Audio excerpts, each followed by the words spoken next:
Bismillahirrahmanirrahim. Assalamualaikum warahmatullahi wabarakatuh. Alhamdulillahirabbil alamin. Allahumma shalli ala sayyidina Muhammad wa ala ali sayyidina Muhammad. Mahasiswa semua yang dirahmati oleh Allah Subhanahu wa taala. Alhamdulillahirabbil alamin, kita sudah masuk di pertemuan yang ke-7 untuk mata kuliah Artificial Intelligence atau kecerdasan buatan. Minggu depan berarti kita sudah masuk menuju ujian tengah semester. Di dalam pertemuan yang ke-7 ini kita berbicara mengenai constraint satisfaction. Oke.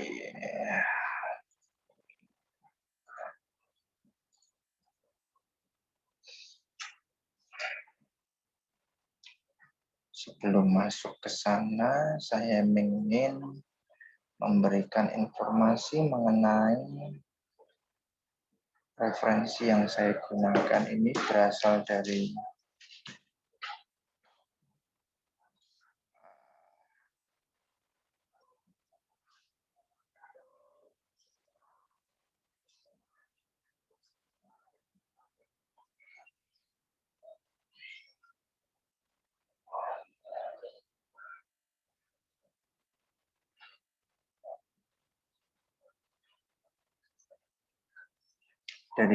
Universitas Wellington, ya, di mana bukunya adalah Artificial Intelligence: A Modern Approach, second edition. Penulisnya adalah Russell dan Norvig. Publishernya adalah Prentice Hall. Di dalam slide saya, kita akan berbicara mengenai constraint satisfaction problem. Ini kalau kita berikan gambaran apa itu constraint satisfaction.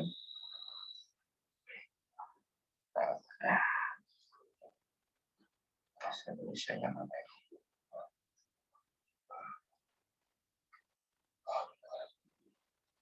Ada bahasa Indonesia-nya. Oke. Di dalam artificial intelligence dan operation research di sini constraint satisfaction adalah proses menemukan solusi to a set. Jadi mengatur constraint isi di mana nanti merupakan kondisi impuls yang merupakan variabel yang harus terpuaskan atau satisfy. Solusi di sini adalah set of value dari variabel yang berisi semuanya variabel yang terpuaskan, yaitu apa namanya, a point in the visible region. Nah, itu visible region-nya yang bisa saudara lihat di sana. Teknik di dalam penggunaan constraint satisfaction ini tergantung pada jenis constraint yang kita anut nantinya. Seringkali digunakan adalah constraint finite domain, lalu constraint satisfaction problem yang typically identify with problem berdasarkan dari domain finite dari constraint tersebut.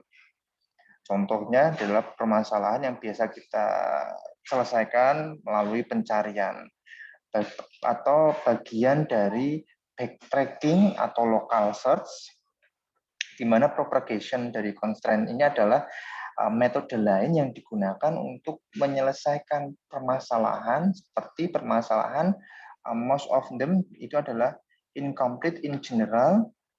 General yang tidak komplit, ya maksudnya di sini adalah permasalahan yang secara keseluruhan tapi yang tidak komplit di sini, di mana adalah mereka mungkin menyelesaikan permasalahan tersebut atau membuktikannya secara tidak terpuaskan, tapi tidak sering, tidak selalu tidak terpuaskan seperti itu ya dari pencarian tersebut.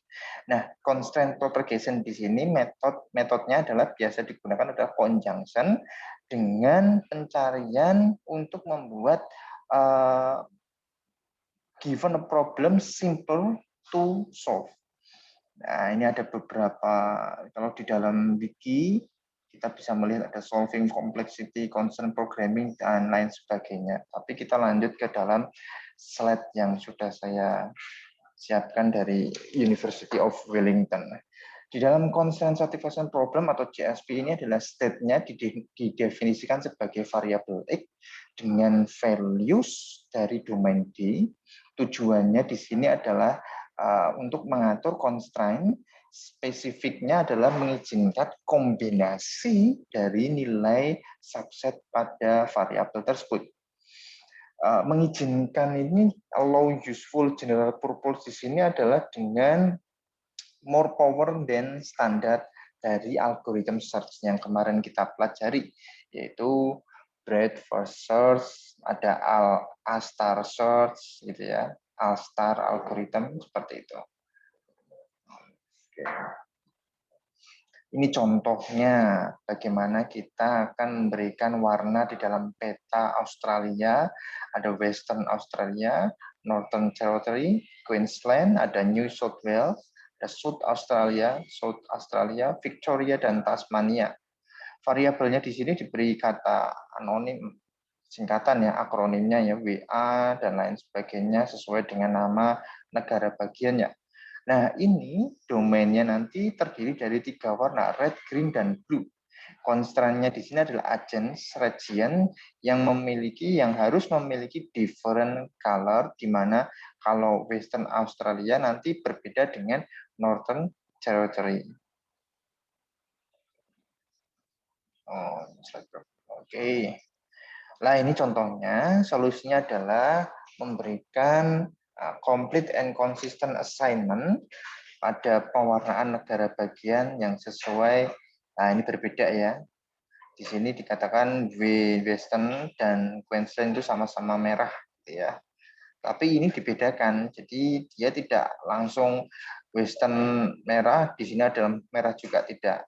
Nah, tapi ini dibedakan warnanya, sehingga membentuk seperti ini solusi dari slide yang sudah saya berikan tersebut. Lalu ada constraint graph, jadi penggambaran dari peta tersebut kita bentukkan grafiknya seperti node-node seperti ini. Nah, ini yang kemarin kita pelajari pada saat kita mencoba untuk mempelajari breadth first search. Binary constraint satisfaction di sini, masing-masing constraint berhubungan pada 2 variabel. Nah, constraint graph di sini adalah node yang merupakan variabel, artnya tak panahnya ini adalah constraint atau jalur tersebut. Node adalah variabel, artnya adalah constraint atau jalur tersebut. Varieties of constraint satisfaction, discrete variable, ya, finite domains, and variable. Di sini adalah domain size-nya adalah untuk kompleksitinya adalah O dalam kurung D pangkat N. Di sini diberikan complete assignment. Nah, di sini NP complete-nya terdiri dari 3 SAT. Infinite domains-nya adalah integer, bentuk tipe datanya, integer, string, dan lain sebagainya. Lalu ada job scheduling, contohnya selain dari penerapan tipe data, ada job scheduling, penerapan integer dan string ini untuk job scheduling variabel yang dimulai atau berakhir pada harian untuk masing-masing pekerjaan yang diperlukan dari bahasa constraint tersebut. Ada discrete variable yang berisi finite domain dan infinite domain, juga ada continuous variable.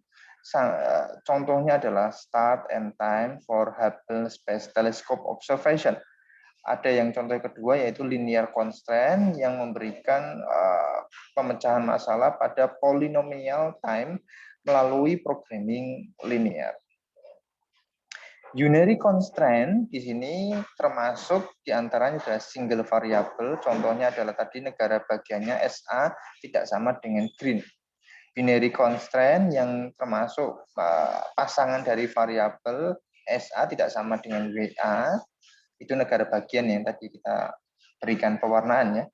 Higher order constraint-nya ini adalah terdiri dari termasuk dari 3 atau lebih variabel. Nah, ini contohnya. Nah, ini adalah cryptarithmetic. Ini Ini variabel-variabel yang diberikan nodenya setiap node 1, 2, 3, 4, 5, 6. Ada 6 variabel dengan 6 node. Domainnya adalah 0 sampai 9, yaitu adalah 10 digit ya. X1, X2, X3, 0 sampai 1. Constraint-nya adalah ini VTU WRO. Di mana nanti rumus formulanya seperti ini. Nah, O tambah O sama dengan R ditambah 10 kali X1. Nah, seperti itu. Ini adalah cryptarithmetic. Bagaimana real world constraint satisfaction problemnya tadi? Kita memberikan assignment problemnya terlebih dahulu. Siapa yang nanti mengajari di depan kelas. Terus time tabling problemnya bagaimana? Kelas mana yang akan ditawari, kapan dan di mana kelas yang harus kita ampu tersebut. Lalu contoh yang lain, real world CSP, transportation scheduling, dan factory scheduling. Diperhatikan bahwa many real world problem termasuk real value variable. Jadi real world problem di sini adalah involve termasuk real value variable. Bagaimana standar pencarian formulasi? Standar pencarian formulasi. Kita mencoba mencari standar pencarian formulasi seperti yang ada di dalam gambar benua Australia ini. Kita memerlukan yang pertama adalah initial state. Tidak ada variabel yang memiliki value atau color terlebih dahulu. Successor state-nya satu pada variabel, salah satu variabel dari semuanya ini tanpa value yang nantinya akan diberikan beberapa penilaian. Jadi belum diberikan penilaian terlebih dahulu nantinya ya. Goal-nya adalah variabel semuanya ini memiliki value dan tidak ada constraint yang terisolasi atau violated atau tidak diwarnai atau diberikan value di situ ya. Nah ini N itu adalah layers, D itu adalah berarti domainnya ya. N dikali D ini berapa banyak domainnya, ada berapa banyak nodenya. Nah ini NT, NT, nah ini sama ya. Warnanya equal, ini berarti sama. Ini adalah N permutasi dikali D pangkat N node. Untuk algoritma tree ya, tetapi only D pangkat N distinct states-nya tersebut. Yang perlu diperhatikan seperti itu. Lalu bagaimana penerapan backtracking pada pencarian pertama yang paling dalam? Special property mereka adalah komutatif. Ya, komutatif. Artinya setiap perintah yang mana kita berikan pada variabel tersebut tidak menjadi permasalahan seperti itu. Perintah yang kita suruh atau kita inputkan tidak menjadi permasalahan. Better search-nya bagaimana? Bagaimana pencarian melalui cabang pohon tersebut? First, kita order variabelnya, lalu assign nilainya satu persatu. Kita assign nilainya satu persatu. Jika ini adalah titik awalnya, D adalah initial state-nya, terus untuk cabang yang kedua di pangkat 2 sampai seterusnya di pangkat N. Seperti itu untuk penilaian dari depth backtracking atau depth first. Nah, ini contoh gambarnya.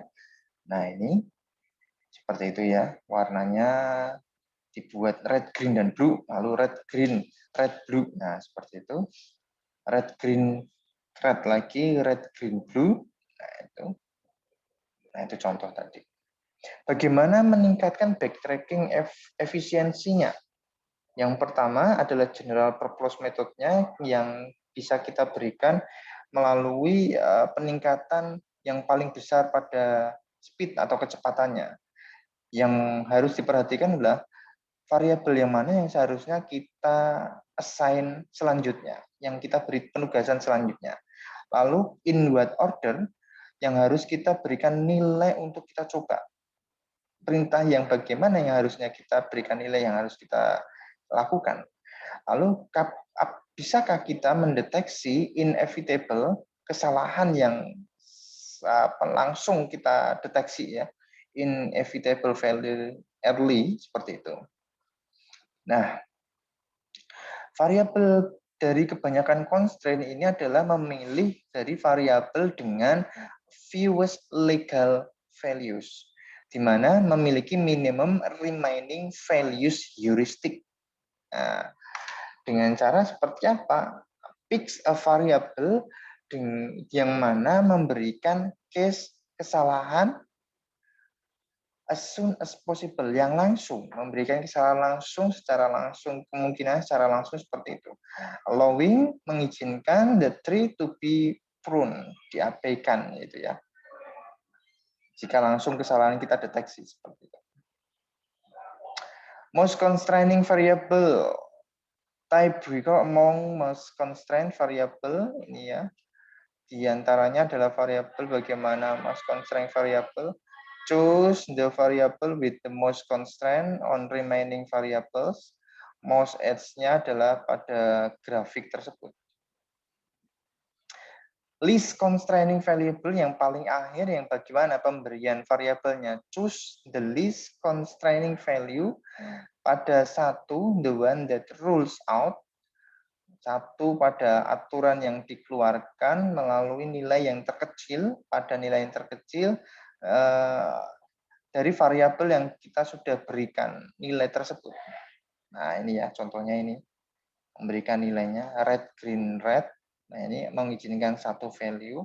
Red, green, blue mengizinkan null value. Nah, ini. Lalu tinggalkan maksimal flexibility untuk memecahkan sebuah permasalahan.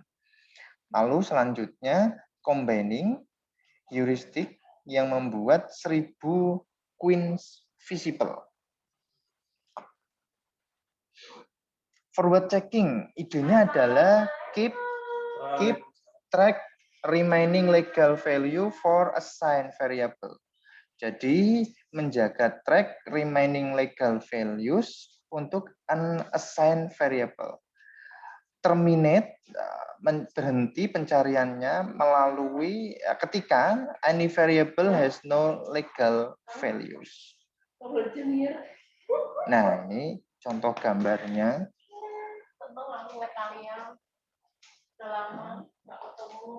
Yes. Seperti itu, nggih. Forward, kita masuk ke constraint propagation-nya. Forward checking propagates information from assigned to unassigned variable. Di sini kita akan memberikan checking langsung dari informasi yang kita berikan pada variabel yang belum kita tugasi, tetapi tidak menyediakan deteksi early for all failures. Nah, ini ya. Tidak menyediakan deteksi yang langsung. Constraint propagation di sini mengulangi enforce constraint locally.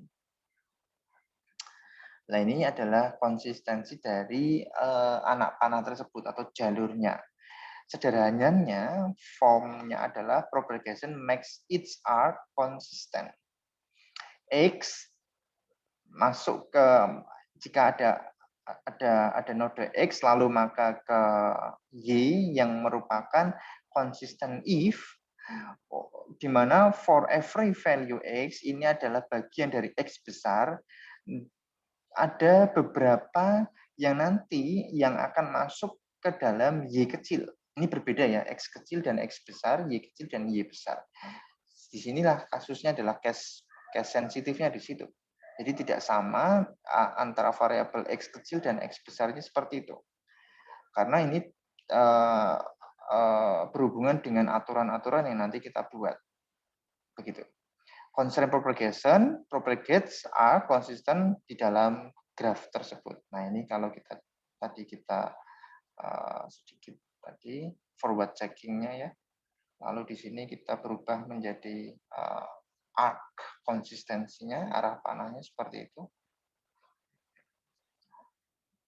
Oke, ini adalah gambaran dari arah panah dari konsistensi jalurnya.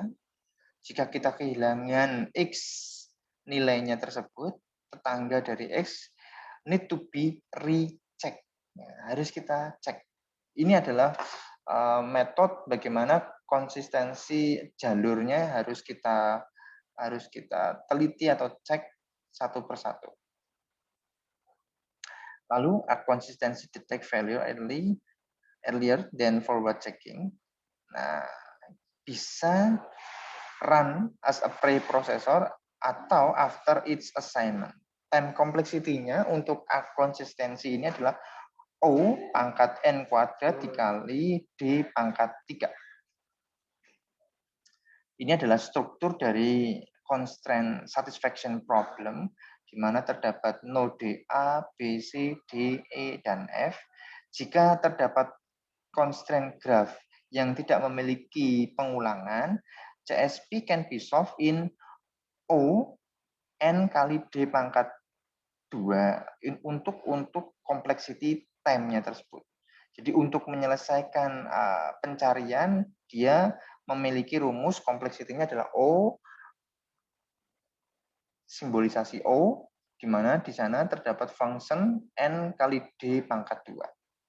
Lalu membandingkan general CSP di mana worst case-nya, waktu terburuknya adalah D pangkat N.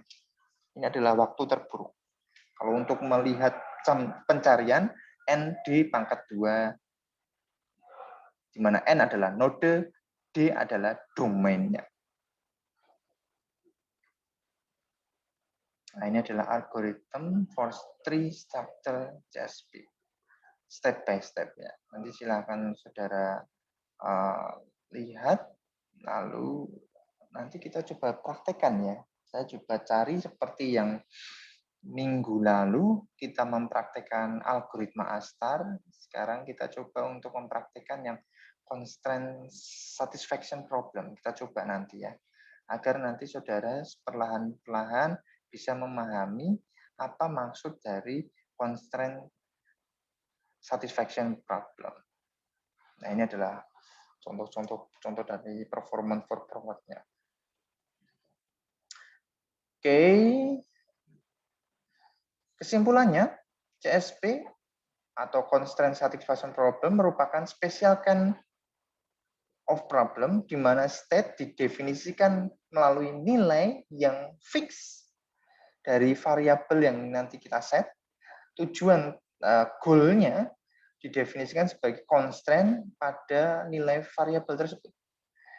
Pada metode backtracking, memanfaatkan depth first search dengan satu variabel assign per node, variabel ordering and value selection yang memiliki informasi sebelumnya membantu secara signifikan.